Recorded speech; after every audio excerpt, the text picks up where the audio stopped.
nasobrahan sa dilig. Minsan, pag nasusobrahan din is masama.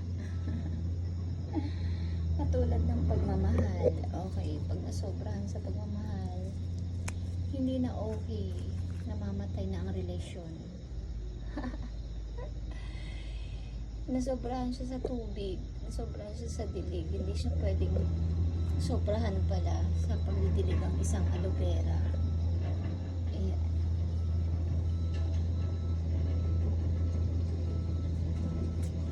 Hugot pa more. Para rin sa tao, pag nasobrahan sa pagmamahal at higpit, ayan, namamatay ang relasyon.